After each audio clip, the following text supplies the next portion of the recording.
ሶስት ከቻሪ ጋር ፈጣሪ ባልና ሚስት። ሶስት ከቻሪ ጋር በቤተሰብ ላይ ያተኮሩ ዝግጅቶች ይቀርቡበታል። የእናንተ የፍቅርና የትዳር ጉዳዮች ላይ ያተኮሩ ጥያቄዎች ይስተናገዱበታል። ሶስት ከቻሪ ጋር። ሰላም ሰላም፣ እንደምን አደራችሁ። ሶስት ከቻሪ ጋራ ተጀምሯል። ያላችሁበት ቀናችሁ የተባረከ እንዲሆን፣ ደስ የሚል ቀን እንዲሆን፣ ጅምሮቻችሁ ፍጻሜ የሚያገኙበት፣ ህልሞቻችሁ ፍጻሜ የሚያገኙበት፣ ደስ የሚል የተጣላችሁ የምትታረቁበት፣ የተጠፋፋችሁ የምትገናኙበት ደስ የሚል ቀን እንዲሆንላችሁ እየተመኘው የዛሬን ፕሮግራማችንን ጀምረናል። ዛሬም እንደተለመደው አቤሎ ፈጣኑ ሯጩ ጎበዙ ስቱዲዮ ቀድሞኝ ተገኝቷል። ዛሬ አቤልዬ እንዴት አደርክ? እንዴት አደርክ ፓስተር? እጅ ከምን በመጀመሪያ ሳምንቱ እንዴት ነበር? አየህ አንተ ልጅ ሽማግሌ እየሆንክ ነው። ሽማግሌ እየሆንክ ነው እንዴ? እኔ እኮ ነኝ እንዴት አደርክ እንዴት ነበር ሳምንት ማለት ያለብኝ። በጣም ቆንጆ ነበር። እንዴት ነበር? ጥሩ ሳምንት አለፈ። እኔም ጋር እግዚአብሔር ይመስገን። አዎ እግዚአብሔርን ለማመስገንም ይጠቅማል አይደል? ወደኋላ ዞር ብሎ ማሰብ። በጣም ቆንጆ ሳምንት ነበር ያሳለፍኩት። እግዚአብሔር ይመስገን። በጣም ጥሩ። እንግዲህ አሪፍ ሳምንት ካሳለፍን ዘንዳ ባለፈው ሳምንት በይደር ያስቀመጥነው ርዕስ ነበረ መናበብን በተመለከተ በሰፊው ጀምረናል ማንሳት። ዛሬ ደግሞ የመናበብን ቀጣይ ክፍል እንግዲህ ቀጣይ የምናነሳቸው ጉዳዮች ይኖራሉ ማለት ነው። በሱ ቆይታ እናደርጋለን ማለት ነው። እሺ አቤል። ከመሸጋገሪያ በኋላ ስንመለስ ወደ ዕለቱ ፕሮግራማችን እናልፋለን። ተመልካቾቻችን ከፕሮግራማችን ጋር መልካም ቆይታ እንድታደርጉ ግብዣችን። ሶስት ከቻሪ ጋር የሬዲዮ ዝግጅት ላይ የሚነሱ ቤተሰብ ተኮር ጥያቄዎችን ለመላክ በእነዚህ አድራሻዎቻችን ላይ በአጭር የጽሑፍ መልእክት ይላኩልን። በስልክ ቁጥር 0799122403 እንዲሁም በፌስቡክ አድራሻችን ፓስተር ቸርነት በላይ በአማርኛ ፓስተር ቸሪ በሚለው አካውንታችን ጥያቄዎቻቸውን ይላኩልን።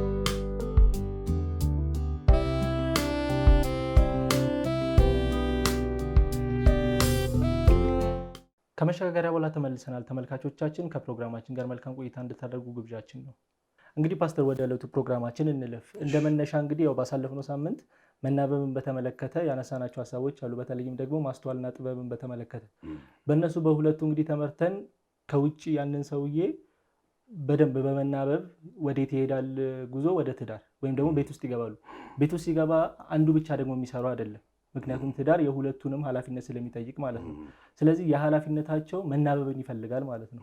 ስለዚህ ያ መናበብ በቤታቸው ላይ ያለውን ተጽዕኖ እስቲ እንመልከት። በተለይም ደግሞ አንዱ ለብቻው የሚሰራው ስላልሆነ ትዳር። በጣም ጥሩ አቤልዬ። እንግዲህ ስለ ትዳር የምናነሳ ከሆነ ዛሬ ትዳር የሁለት ደራሲዎች የሚጽፉት አንድ መጽሐፍ ነው ይባላል። ስለዚህ ተመሳሳይ አንድ ታሪክ አንድ መጽሐፍ ለመጻፍ ሁለቱ ግን ደራሲዎች ሁለት ሆነው አስቡ፣ ወንድና ሴት ሆነው የሚጽፉት አንድ መጽሐፍ ሲሆን ማለት ነው። ያንን ለማድረግ አንዱ ካቆመበት አንዱ እንዲቀጥል፣ አንዱ አንዱን ማንበብ በጣም ወሳኝ ነው የሚሆነው። ስለዚህ ከገቡ በኋላ ሮሎቻቸውን ምን ያህል ኃላፊነት ወስደው እየሰሩበት ነው የሚለው ነገር በጣም ወሳኝ ነው። ሚስት የእናት የሚስትነት ድርሻዋን በትክክል መወጣት፣ ባል የአባትነት ድርሻውን በትክክል መወጣቱን እርግጠኛ መሆን አለባቸው። ስለዚህ አንዳቸው አሁን ብዙ ጊዜ ይህንን ኃላፊነት የማይወጡ ሰዎች ናቸው። ሌላውን ሰው ያነቡታል።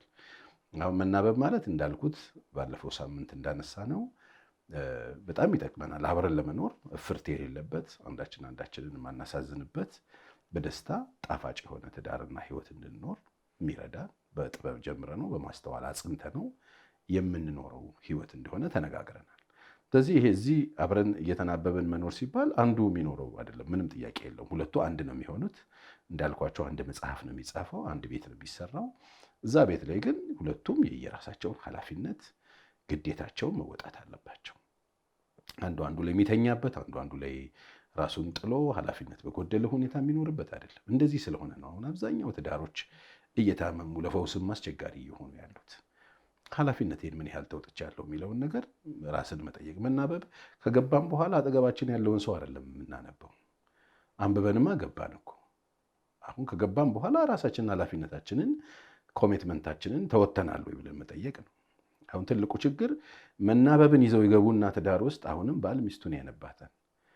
ከዛ የሚስቱን የጎደለውን ነገር ነው ሊመክርም ሊሰራ የሚፈልገው። እንደሱ የሚባል ነገር የለም። ትዳር ላይ ከመግባታችሁ በፊት ነው እንጂ የምትናበቡት፣ ከገባችሁ በኋላ መኖር ነው፣ ኃላፊነትን መወጣት ነው። ስለዚህ የጋራ ኃላፊነቶቻችንን በስርዓት መወጣት ያስፈልጋል። ስለዚህ ባል ሚስትን ለዋጭ አይደለም ከገባ በኋላ ሚስት ባልን ለዋጭ አይደለችም። ስለዚህ ኃላፊነታቸውን መወጣት ነው። ምናልባት ጎዶሎ ነገር የሚታየን ከሆነ በትዳር አጋራችን አካባቢ ልንጸልይለት ነው እንጂ የሚገባው ሌላ ነገር ማድረግ አንችልም። የራሳችን የምናነበው ሁል ጊዜ የራሳችንን ድርሻ ብቻ ነው። ትዳር ውስጥ ከገባን በኋላ የራሴን ኃላፊነት በትክክል ተወጥቻለሁ ወይ ብለን መጠየቅ ነው እንጂ የሚገባን የባለቤቴን ወይም ትዳር አጋሬን ስህተትና ችግር እየፈለግኩ እዛ ላይ ስራ አልሰራም። እዛ ላይ አይደለም። እኔ የእሷን ጉድለት ካየው ለእሷ ጉድለት ጸልይላታለሁ። እግዚአብሔር ማስተዋል እንዲሰጣት እንዲረዳት ወደ ቀልቧ እንድትመለስ ጸልይላታለሁ እንጂ የእኔን ኃላፊነት ነው። ስለዚህ ሁሌ የማነበው ከገባም በኋላ የራሳችንን ነው። ከዚህ በፊት እንደተናገርኩት አስታውሳለሁ። መስመር እየሰራው ይህን ማድረግ አለባት ያን ማድረግ አለበት እያልኩኝ ግን ማሰቃይ ከሆነ ቃጤ ይበዛዋል፣ ችግር ይበዛዋል፣ ሁልጊዜ እንከን ይበዛዋል። ስለዚህ ባሎች ዛሬ ቤታችሁ ላይ የራሳችሁን ኃላፊነት ተወጥታችኋል ወይ? ሚስቶች እንደዚሁ የራሳችሁን ኃላፊነት ተወጥታችኋል ወይ? የራሳችሁን አንብባችሁታል ወይ? የስራ ድርሻችሁን በትክክል ተወጥታችኋል ወይ ነው። በቃ ወንድም የራሱን ኃላፊነት ይወጣል፣ ሴትም። ከገባም በኋላ ይሄን ነው የምናደርገው። ከመግባታችን በፊት ግን አጠገባችን ያለውን ሰው ማንበብ፣ አጠገባችን ያለውን ሰው መረዳት ያስፈልጋል። በቃ ስንመርጥ ማለት ነው። ከመረጥን በኋላ እኮ ኦልሬዲ መርጠናል። ከገባ በኋላ ኃላፊነታችንን ያንን ሰው ያማለልንበት የራሳችን ያደረግንበትን ያሳይተነው የነበረውን ነገር በትጋት በማስተዋል መወጣት ነው። ችግር ካለ ደግሞ ችግሩን እንዲስተካከል አጠገባችን ላለ ሰው በእምነታችን መጸለይ ያስፈልጋል ማለት ነው። ስለዚህ በጋራ የሚወጡት ማለት ይሄ ነው። በጋራ ኃላፊነታችንን ግዴታችንን እንወጣለን። እንደ ሁለት አናስብም። የየራሳችንን ኃላፊነት ስራችንና ቦታችንን ጠብቀን በትክክል መስራት ማድረግ የሚገባን ነገር አለ ማለት ነው። እንግዲህ ያው መናበብን በዚህ መልኩ ከተመለከትን፣ በተለይም ደግሞ አንድ ቤት ደግሞ ሲገባ የሚጠበቁ የተለያዩ ነገሮች አሉ። ፍሬያማ ነው ወይ ያ ቤት፣ ጠንካራ ነው ወይ የሚለው ነገር ማለት ነው። መናበብ እንዳለ ሁሉ ደግሞ አለመናበብ ይኖራል። ስለዚህ አለመናበብ ላይ ደግሞ ምን ምን ነገሮች እስቲ ይጠበቃሉ የማይናበቡ ቤቶች? ምክንያቱም አንዳንዴ ተናበው ፍቅረኛ ሆነው ቤት ውስጥ ይገቡና ባለመናበብ ጠንቅ ደግሞ አንዱ ለሌላው ልክ እንደ ምቀኛ የሚታዩበት መንገድ ስላለ ማለት ነው። ስለዚህ እስቲ የማይግባቡ ቤቶች ብቻ ሳይሆን ደግሞ የማይግባቡ ባለትዳሮች መካከል ምን ምን ይጠበቃል? ያው የማይግባቡ ባለፈው ሳምንት ያነሳ ነው መሰለኝ። የሚግባቡ ሰዎች ያገቡት ሰው በማግባታቸው የመረጡትን ሰው በመምረጣቸው ጸጸት የለውም። ደስተኛ ሆነው በየጊዜው እያደገ እየሰሩበት የሚሄዱበት ሁኔታ ይኖራል። ደስተኛ ፋሚሊ ይኖራቸዋል። አክብሮት ያለበት ቤት ይኖራቸዋል። የማይናበቡ ሰዎች ደግሞ የዚህ ተቃራኒ ነው የሚሆነው። ግጭት የሚበዛው፣ እንከን የሚበዛው፣ ሁልጊዜ ጠብ የሚበዛው፣ የማይናበቡ ሚስ አንደርስታንድ የሚበዛው፣ መከፋት ማልቀስ ምናምን የሚበዛው፣ ቁጭት የሚበዛው ለምንድን ነው ይህን ሰው ያገባሁት፣ ለምንድን ነው ይህችን ሴት ያገባሁት የሚል ቁጭቶች መብዛት። ምክንያቱም ሚስ አንደርስታንድ የሞላበት ነው ማለት ነው። ስለዚህ ኃላፊነታቸውንም ለመወጣት ፈቃደኛ አይሆኑም። ምክንያቱም አንዱ ከአንዱ ጋር ፉክክር ውስጥ ነው የሚገባው። የፉክክር ቤት ይባላል። የፉክክር ቤት ሳይዘጋ ይታደራል ይባላል። ስለዚህ አንዱ አንዱን የሚፎካከርበት የሚወዳደርበት ይሆናል። የሚናበቡበት ቤት ግን የሚስት አሸናፊነት የባል አሸናፊነት፣ የባል አሸናፊነት የሚስት አሸናፊነት የሚሆን ነው። የማይግባቡና የማይናበቡ ደግሞ ሲሆን አንዱን ለመጣል የሚሯሯጡ ባለጋራ ባላንጣ የሚሆኑበት እድል ይፈጥራል። ሲናበቡ ግን አንዳቸውን የማሸነፋቸው ምክንያት ለመሆን ነው እንጂ የሚሰሩት አንዳቸውን ለማሸነፍ አይኖሩም። ብዙ ጊዜ እናገራለሁ። ትክክለኛ ትዳር የሁለት ተሸናፊዎች የአንድ አሸናፊ መኖሪያ ነው። ሶስት ከቸሬ ጋር የምናነሳው ባል ሚስትና ፈጣሪ ያልነው ለዚህ ነው። ቤቶች በፈጣሪ የማይሸነፉ ከሆነ ገመድ ጉተታ ነው የሚሆነው። ስለዚህ የሁለቱ ተሸናፊ ሰዎች መኖሪያ ነው። አንድ ነው አሸናፊ የሚኖረው፣ እሱም የትዳር ወይም የተቋሙ ባለቤት። በዚህ ጉዳይ ላይ ሰዎች ተጋብተው በትዳር በምድር ላይ እንዲኖሩ ትእዛዝን፣ ፍቃድን፣ መርህን፣ ፕሪንስፕልን የሰጠ እሱ አለ። ስለዚህ ሶስተኛውን ማስገባት ያስፈልጋል። እርሱም ፈጣሪ ነው። ስለዚህ ሁለቱ ተሸናፊ አንድ አሸናፊ የሚኖሩበት ነው። የሚናበቡ ሰዎች ቤት ሁልጊዜ አሸናፊ ፈጣሪ ነው የሚሆነው። የሚናበቡ ሰዎች ቤት ሁልጊዜ የበላይ የትዳሩ ባለቤት ነው የሚሆነው። የሚናበቡ ሰዎች ቤት ውስጥ ሁልጊዜ ሮል ነው የሚወጡት፣ የየራሳቸውን ኃላፊነት እንጂ አንዴ በላይ አንዴ በታች አይሆንም። የማይናበቡ ሰዎች ቤት ግን አንዱ አንዱን ለማሸነፍ የሚሯሯጡበት፣ ጦርነት የሚበዛበት፣ መቼም አንድ ቀን ሴቷ ታሸንፋለች፣ አንድ ቀን ወንዱ ያሸንፋል። እንዲህ የፉክክር ቤት የውድድር ቤት ይሆናል። የገመድ ጉተታ ነው የሚሆነው እና ሜሬጅ ገመድ ጉተታ አይደለም። ሁለቱ በጋራ አብረው ከፍ የሚሉበት፣ ሁለት አንድ ሆነው የሚኖሩበት፣ አንድ ፈጣሪ የሚያሸንፍበት፣ የቤቱ ባለቤት እና አዛዥ ራሱ እግዚአብሔር የሚሆንበት ነው የሚሆነው። ከዚህ ውጭ ከሆነ ግን ተቃራኒ ነው የሚሆነው። ወዶ ወደዱም ጠሉም ደስታ ወደ ሀዘን ይቀየራል። ሐሴት በመከራ በችግር ይቀየራል።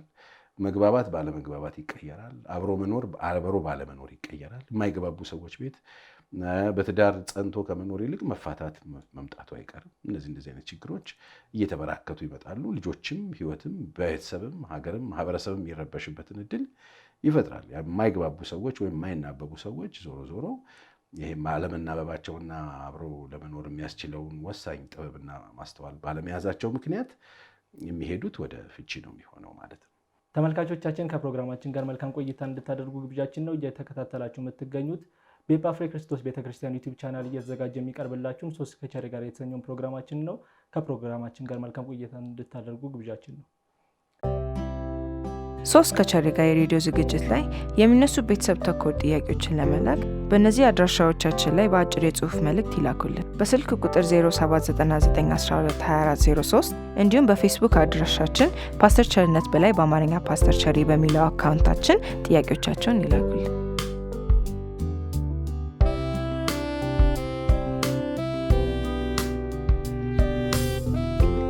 መሸጋገሪያ በኋላ ተመልሰን መተናል። ተመልካቾቻችን ከፕሮግራማችን ጋር መልካም ቆይታ። እንግዲህ ፓስተር ባሉን ቀሪ ደቂቃዎች ደግሞ ሌሎች ሀሳቦችን እናንሳ። እንግዲህ አለመናበብ የሚስተዋልባቸው ቤቶች ላይ የሚፈጠሩ ምልክቶችን ወይም ተጽዕኖዎችን ከረፍት በፊት ተመልክተን መተናል። አሁን ደግሞ እንግዲህ አለመናበብ ቤቱ ላይ ደግሞ የሚፈጥረው ተጽዕኖ እንዳለ ሁሉ ደግሞ ባል ወይም ሚስት ላይ ወይም አንዱ አካል ላይ ደግሞ የሚፈጥረው ራሱን የቻለ ተጽዕኖ አለ። ያለመፈለግ፣ የመበደል እንዲሁም ሌሎች ተጽዕኖዎች አሉ። አንዳንዶች አልፎ ተርፎም እንደውም ደግሞ ቤቱን ለማፍረስ ዋነኛ ምክንያት የሚያደርጉት አሉ፣ አለመናበብን ተከትሎ ማለት ነው። ስለዚህ አንዱ ሌላው ላይ የሚፈጥረውን ተጽዕኖ እስቲ ደግሞ አሁን ደግሞ እንመልከት። በጣም ጥሩ አቤልዬ፣ ቆንጆ ነገር ነው ያነሳው። ተመልካቾቻችን በያሉበት ሆነው ይህን ጥያቄ ስትጠይቅ በእርግጠኝነት ይሄ ጥያቄያቸው የሆኑ በርካታ ሰዎች አሉ። ተመልካቾቻችን ይሄ ጥያቄ የሚመለከታችሁ በርካታ ሰዎች እንዳላችሁ አውቃለሁ። አለመናበብ ቤታችሁ ውስጥ ሲኖር ምንም አይነት ደስታ ሊኖር አይችልም። ኮንፊደንስ ይመታል። አብሮ የመኖር ተስፋ እየጨለመ ይመጣል። ሁልጊዜ የስጋት ህይወት የመኖር ድል ውስጥ እንወድቃለን። ከዚህ አለመናበብ የሚያመጣቸው ችግሮች ብዙ ናቸው። አለመናበብ በጊዜው ችግሮችን ካለመፍታት እንዲሁም ደግሞ ተነጋግሮ ሳይገባቡ ዝም ብሎ ለመሄድ መሞከር፣ ችግሮችን በችግር ላይ ችግር እየደረብን እየፈታን መሄድ የሚገባንን ነገር ሳንፈታው እያስተካከል መሄድ የሚገባንን ነገር ሳናስተካክል በአንድ ጉዳይ ላይ እርስ በርሳችን ያለን ተግባቦት ላይ ትክክለኛ የሆኑ ነገሮች ሳናደርግ በቃ ዝም ብለን እንደ ነገሩ እያደረግን የምንሄድ ከሆነ ዞሮ ዋጋ ያስከፍለናል። ስለዚህ መናበብ ምንም ምርጫ የለውም። ስለዚህ አንዳንድ ጊዜ በገንዘብ ጉዳይ እንግዲህ አሁን እንደ ኢሹ የሚነሱ አለመናበቦችን በቤት ስለሚፈጥረው አንደኛው የገንዘብ ጉዳይ ነው። በገንዘብ ጉዳይ ተናበቡ።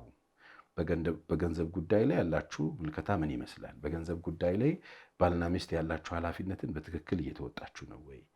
በመካከላችን ድብብቆሽ የለም ወይ? በመካከላችን በዛ ጉዳይ ላይ በምናደርጋቸው ነገሮች ላይ መናበብ በጣም ያስፈልጋል። በምንገዛቸው ንብረቶች ላይ መናበብ፣ በምንሰራቸው ስራዎች ላይ መናበብ፣ እንዲሁ በልጆች አስተዳደግ ላይ መናበብ። አንዱ የፈለገውን እያደረገ የሚኖርበት ተቋም አይደለም ባልና ሚስት። ለዚህ ነው ከመጋባታችሁ በፊት በጣም በጥንቃቄ ቫልዩዎቻችሁን በደንብ መግባባት የምትችሉ መሆኑን እርግጠኛ መሆን አለባችሁ፣ በጋራ ኃላፊነት ስለምትወጡ። ከገባችሁ በኋላ ግን በገንዘብ ጉዳይ ይሁን በልጆች አስተዳደግ ጉዳይ ይሁን እርስ በርስ ባለን የፍቅር ህይወት ቢሆን በፋሚሊ ጉዳይ ይሁን በኑሮ በምንኖርበት በዕለት ተዕለት በምናደርጋቸው ነገሮች ላይ መግባባት ያስፈልጋል። በግድ የለሽነት ግን አንዳችን እየደፈጠጠን የምንሄድ ከሆነ የፈለግነውን እያደረግን የምንሄድ ከሆነ ሀሳብ ሳንግባባ ችግሮችን ሶልቭ ሳናደርግ ዝም ብለን የምንሮጥ ከሆነ ዞሮ በዜሮ መጣፋት እድል ሊፈጥርብን ይችላል። ስለዚህ በተቻለ መጠን ተነጋግራችሁ ለመግባባት መሞከር፣ እንደው ተነጋግራችሁ መግባባት እንኳን ካቃታችሁ እሱን ነገር ቁጭ አድርጎ ጊዜ መርጦ ወይም ሌላ ጊዜ ነገሮችን በማስተካከል በዛ ጉዳይ ላይ እያሰራችሁ እየቋጫችሁ መሄድ በጣም ያስፈልጋል። አንዳንድ ሰዎች ይላሉ እኔ በቃ ተነጋግረናል፣ ከገባት ይግባት፣ እኔ ልቤን እግዚአብሔር ነው የሚያውቀው፣ የፈለገችውን ታስብ ይላሉ። እንደዚህ አይነት አስተሳሰብ በጣም ብዙ ዋጋ ያስከፍላችኋል። አጠገባችሁ ያለው የትዳር አጋራችሁ የተረዳበትን መረዳት ማስተካከል አለባችሁ። ጊዜ ወስዳችሁ ጸልያችሁ በዛ ጉዳይ ላይ የተሳሳተ ነገር ግንዛቤ የያዘን ሰው ማስተካከል ያስፈልጋል። ለምን ያላችሁ እንደው በተሳሳተው ግንዛቤው ላይ ነው ውሳኔ ሰው የሚሰጠው። በተሳሳተው ነገር ላይ ተመስርቶ ነው ነገ የሚኖረውን ኑሮ የሚያደርገውን ነገር ለማድረግ የሚነሳው ማለት ነው። ስለዚህ ነገ ሰርፕራይዝ እንዳትሆኑ ያላችሁትን ሳይሆን ያላላችሁትን ሰው ከሰማችሁ ያንን ማስተካከል፣ የእናንተ ያላሰባችሁትን ሌላው ሰው አስቦት ከሆነ በተለይ ትዳር ላይ ከትዳር ውጭ ያለውን ነገር ጊዜ ሊፈታው ይችላል ብለን ልንተው እንችላለን። የማይወዱን ሰዎች ሆን ብሎ ላይረዱን ይችላሉ፣ ላይፈልጉ ይችላሉ እኛን መረዳት። እሱ የኛ ጉዳይ አይደለም፣ የኛ ቢዝነስ አይደለም። በትዳር ጉዳይ ላይ ግን አንዳችንን የግድ መረዳት ያስፈልጋል። አንዳችን የአንዳችንን ስሜት ማንበብ፣ አንዳችን የአንዳችንን ውሳኔ ላይ የወሰድነውን እርምጃ ላይ ሌላኛው ሰው የፈጠረውን ነገር መረዳት በጣም ያስፈልጋል። አብሮ ሊያዘልቅ የሚችል ነው ወይንስ የሆነ ቀን አጠገባችን ያለውን ሰው ሙቭ እንዲያደርግ የሚያደርግ ውሳኔ ነው የወሰድነው ብሎ መጠየቅ በጣም ያስፈልጋል። ስለዚህ ውድ ተመልካቾቼ በያላችሁበት ስፍራ እርስ በርሳችሁ ያላችሁ ተግባቦት ምን ይመስላል? ሚስ አንደርስታንድ በጣም በዝቷል። ምክንያቱ ምንድን ነው? ጊዜ ወስዳችሁ ኳሊቲ ታይም ይዛችሁ በነዛ ችግሮች ላይ መፍትሄ እያበጃችሁ መሄድ ያስፈልጋል። አንድ ቤት ነው የምንመራው። እግዚአብሔርም ቤታችን የሚያውቀው እንደ አንድ ቤት ነው። እዛ ቤት ላይ ግን ሮል የተሰጣቸው ኃላፊነት የሚወጡ በዓላማ ላይ የተመሰረተ ኑሮ ቢኖሩ ሁለት ጾታ ያላቸው ሰዎች እንደሚኖሩ ይታወቃል። ለነዛ ሰዎች እግዚአብሔር የሰጠው መርህ አለ። ለነዛ ሰዎች የሰጣቸው ኃላፊነት አለ። ኃላፊነታችሁን በአግባቡ መወጣት አለባችሁ። ስለዚህ የምታደርጓቸው ነገሮች አጠገባችሁ ያሉ የትዳር አጋሮቻችሁን አለማሳዘኑን፣ አጠገባችሁ ያለው የትዳር አጋራችሁ ሚስ አንደርስታንድ እንዳላደረገው እርግጠኛ መሆን አለባችሁ። ምክንያቱም አንዳንድ ሰዎች ዝም ብሎ የሚሮጡ ሰዎች አሉ፣ እኔ ስለሚሉኝ ማለት ነው። የራሱ ጉዳይ እሱ እኔ ያለው መስሎታል፣ እኔ ያለው መስሏታል የሚሉ አሉ። ምክንያቱም ልብን አተናል። አጠገባችን ያለው የትዳር አጋራችንን ልብ አተን የፈለግነውን እየወሰንን እያደረገን የምንሮጥ ከሆነ በዜሮ የመጣፋታችን እድል ሰፊ ነው የሚሆነው። ስለዚህ በተቻለ መጠን መናበብ፣ የተናበብን ችግሮችን ከስር ከስር እየፈታን፣ ምክንያቱም ትዳር ማለት ሁለት ጾታ ያላቸው ሰዎች የሚኖሩበት ሁልጊዜ ግጭትና ሰበብ የማያጣው በንቃት በማስተዋል ጠብቀን አጠገባችን ካሉ ሰዎች ጋር ያሉትን ችግሮች እየፈታን በጋራ የምንኖርበት፣ ልጆች የምናሳድግበት፣ ማህበረሰብ የምንገነባበት፣ ሀገር የምንሰራበት በጣም የሚገርም አይነት የሀገርም የትውልድም ጥንስስ እንደሆነ በማወቅ በዛ ነገር ላይ ጥንቃቄ አድርገን ልንሰራ ያስፈልጋል። ምናልባት አቤል ካነሳው ሀሳብ ጋራ ሀሳቡን አግኝተዋል። ያው ካነሳው ሀሳብ ጋር የሚያዝ ለዛሬ ደግሞ የመጨረሻ ጥያቄ እናንሳ። እንግዲህ እንዳልከው መግባባት ውስጥ ያሉ ወይም ደግሞ አለመግባባት ውስጥ ያሉ ሁለት ተቃርኖ ቢፈጠርም ቢግባቡም ደግሞ አንድ የማይቀር ጥያቄ አለ። ጥያቄም ብቻ ሳይሆን ደግሞ የፈለገ ተስማምተው ቢኖሩ ይሁን ወይ አይሁን፣ ይደረግ ወይም አይደረግ የሚል አንድ ጉዳይ ይመጣል። ስለዚህ ያ ጉዳይ ላይ ሁለቱም እንደ ባልና እንደ ሚስት ቤቱን በጋራ እንደሚያስተዳድር ሰው መወሰን አለባቸው አንድ ውሳኔ። ስለዚህ ከሁለት ተቃራኒ ጾታዎች አንድ ውሳኔ ነው የሚያስፈልገው። ስለዚህ ወይ የአንደኛው ማዘንበል አለበት ማለት ነው። ስለዚህ ይደረግ አይደረግ፣ ይሁን አይሁን የሚል ጥያቄ ቤት ውስጥ ሲመጣ ምን አይነት ውሳኔ ነው መወሰን ያለበት? ምክንያቱም መናበብም ስለሚጠይቅ ማለት ነው። አንድ ጥያቄ ላይ የሚፈልገው የጋራ መልስ ስለሆነ ማለት ነው። እሱ ላይ እስኪ ምን አይነት መልስ ይኑር? በጣም ጥሩ ቆንጆ ነገር ነው ያነሳው። አሁን በተጋቢዎች መካከል ብዙ ጊዜ የሚነሱ ጥያቄዎች አሉ። አንድን ነገር ለማድረግ ይነጋገራሉ። አንዱ የስ አንዱ ኖ የሚል ነገር ይይዛሉ። ይሁንና አይሁን ሲፈጠር ቤታችን ላይ እንግዲህ ትዳር ከሆነ ይህንን አንድ ተቋም የምንመራ ከሆነ በዚህ አንድ ተቋም ውስጥ ባል የስ ሚስት ኖ፣ ሚስት የስ ባል ኖ ከሆነ ወይም ደግሞ ይሁን አይሁን ከሆነ የተፈጠረው ምንድን ነው እዛ ጋር የሚሆነው? ጉልበተኛው ሰውዬ የስን የያዘው እሱ ነው ወይ የሚፈጸመው? አንዱ የፈለገውን የራሱ ጉዳይ አፍንጫህን ላስ ተብሎ እኛ ያንን ነገር እናደርግ የፈለግነው ሰዎች እናደርጋለን ወይ ከተባለ አይደረግም። መልሱ የሚሆነው ሁለቱ ባልና ሚስቶች ሁለቱ ሰዎች ሳይስማሙ በጋራ መንገድ መሄድ ይችላሉ የሚል የመጽሐፍ ቅዱስ ክፍል አለ። የግድ አንድ ነገር ከሆነ የሚደረገው ለቤቱ በጣም አስፈላጊ ኢምፖርታንት ከሆነ መጀመሪያ ቤተሰቡ ማመን አለበት። ቤተሰቡ መካከል ቀድሞ አንደኛው ወገን ሴት ወይም ወንድ አስፈላጊነቱን አምነው የስ መሆን አለበት ሊሉ ይችላሉ። ኖ ደግሞ የሚል አጠገባችን ያለ ትዳር አጋር ሊሆን ይችላል። ስለዚህ ምንድን ነው የምናደርገው ይመስለኛል የአቤል ጥያቄ። ስለዚህ ምንድን ነው የምናደርገው? የስ የያዘው ሰውዬ መቆም ነው ያለበት። ኖ አይሆንም ያለው ሰው ምክንያቱ ምን እንደሆነ ቀስ ብለን መስራት አለብን። የስን የያዘ ሰው ወይ ይሆናልን የያዘ ሰው ያንን አይሆንምን የያዘውን ሰው ወደ ይሆናል መምጣት የሚችልበት በቂ ጊዜ ያስፈልገዋል ማለት ነው። ለቤቱ እስከሆነ ድረስ የምናስበው ለግልናችን የማናደርግ ከሆነ ለቤተሰባችን ከሆነ ያንን አይሆንም ያለውን ሰው ጊዜ ወስደን አስረድተን ካስፈለገም ጸልየን ወደ የስ ማምጣት የምንችልበት እድል መፍጠር አለብን። ከዛ ውጪ ግን ዝም ብለን እየደረመስን የምንሄድ ከሆነ የስን ይዘን አጠገባችን ያለውን ሰው ዲስአፖይንት እናደርገዋለን። ልቡን እያጣን እንመጣለን። አብሮን አይደለም፣ ፈቃደኛ መሆን አይችልም። ግንኙነታችን እየተበላሸ ይመጣል። ዞሮ ዞሮ ይሄም በዜሮ ይጠፋበት እድል ይፈጥር ይችላል። ጥሩ ሆኖ ቤታችን ላይ የምናደርገው ነገር ግን ደግሞ ያ ጥሩ ነገር አጠገባችን ካለ ሰው ጋር ይሁንታ ስላላገኘ ብቻ ትክክለኛ ነገር ሊሆን ይችላል እኮ። ትክክለኛም ቢሆን የምናደርገው ነገር ቀስ ብለን በፍቅር አጠገባችን ያለውን ሰው አስረድተን እኛ ያየነውን አጠገባችን ያለው ሰው እንዲያየው ጊዜ ወስደን ማስተካከል አለብን። እኔ ይህንን ነገር በጣም በማስተዋል እንድትሰሙኝ ይፈልጋሉ። ድሮ ምናልባት የምታስታውሱ ከሆነ አንድ ፒክቸር ነበረች። ያቺ ፒክቸር ሁለት መልክ ነው ያላት። እንዲህ ስትታይ አይኗን ግልጥ ያደረገች ህንዳዊ መሰለችኝ። እንዲህ ስታደርጓት ጥቅስ የምታደርግ ህንድ ናት። እንደዚህ የምታደርግ እና ወደ እኔ ስትዞር ወይ ጠቅሳኛለች ወይ ወደ አንተ ስትዞር ጠቅሳሃለች። ወደ ሌላኛው በኩል ሲዞር ደግሞ ተከፍቷል። ስለዚህ የተከፈተ አይን ያየው ሰው አይን የከፈተች ፒክቸር ነው የማየው ሊል ይችላል። ወደዛ በኩል ደግሞ ያለው ተጠቅሻለሁ ሊል ይችላል። ስለዚህ ምንድነው ልዩነቱን የፈጠረው ሲባል የተቀመጡበት ፖዚሽን ነው። ስለዚህ በዛ በኩል ያለው ሰው ያየውን ነገር ለማስረዳት አጠገቡ ያለውን ሰው እሱ ወዳለበት ዳይሬክሽን ወይ ቦታ ማምጣት አለበት። ያኛውም ለማስረዳት ያኛውን ሰው እሱ ባለው ምን ይባላል በሌላው ሰው ጫማ ውስጥ ሆኖ ነገርን መረዳት ማለት ነው። ስለዚህ በጣም ተረጋግተን ብናስረዳ ሁለቱም እዛ ላይ አለ። ሁለቱም አንድ ፒክቸር ላይ አለ። የለም ብለን ከምንደመድም አይሆንም ብለን ከምንደመድም ወይ ይሆናል ብቻ ብለን ከምንጮህ አይሆንምም ያልንበትን ምክንያት ለማስረዳት ይሆናልም ያልንበትን ነገር ለማስረዳት አንዳችን ወደ አንዳችን ወንበር አንዳችን ወደ አንዳችን ጫማ ውስጥ ገብተን ነገሩን ለመረዳት ጊዜ መውሰድ በትዕግስትና በፍቅር ደግሞ ማስረዳት ያስፈልጋል ማለት ነው። ስለዚህ የስ እና ኖ ከያዛችሁ መልሱ ኖ ነው ሁሉ ጊዜ። ለምን? የስን የያዘው ሰው ኖን ወደ የስ መምጣት ስላለበት ማለት ነው። ምናልባት አቤሎ ያነሳው ጥያቄ ይሄን ከሆነ ይኸውና መልሱ። እናመሰግናለን ውድ ተመልካቾቻችን።